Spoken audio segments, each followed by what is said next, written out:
டாஸ்மாக் மாதிரியே பல டிபார்ட்மெண்ட்லயும் மறுபடியும் சொல்றேன், கட்சி நிதின்ற பேர்ல அடிச்ச கொள்ளைய ஒன்னா கவர்மெண்டோட கஜானாக்குள்ளேயே கொண்டு சேர்த்துக்கிட்டே இருக்கிறாங்க.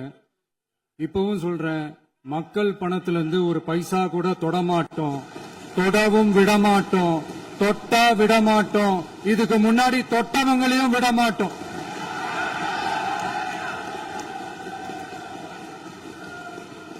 ஒவ்வொரு ஊழலா வெளியில வரும் போலயே ஒவ்வொரு வேஷமா கலைஞ்சிரும் போலயே இங்க இருக்கிற நிறைய பேரு நடுங்கி போய் இதுல நம்ம மேல அவதூறு வேற.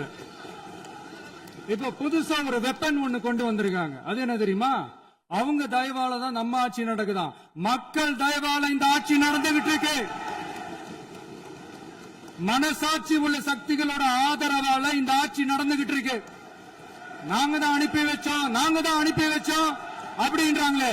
அனுப்பி வச்சவங்களுக்கு மினிஸ்ட்ரியில இடம் கொடுத்தா ஏன் கதறீங்க? ஏன் இவ்வளவு கோவம்? ஏன் இவ்வளவு கதறல்ஸ்?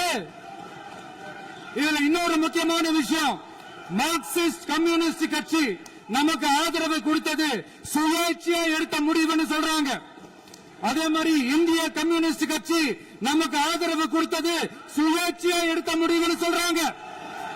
இதுல எங்க இருந்து நாங்க தான் அனுப்பி வச்சோம்னா புரியலையே. மக்களுக்கு நல்லா புரியும், எல்லாத்தையும் தெளிவா பார்த்துக்கிட்டு இருக்கிறாங்க.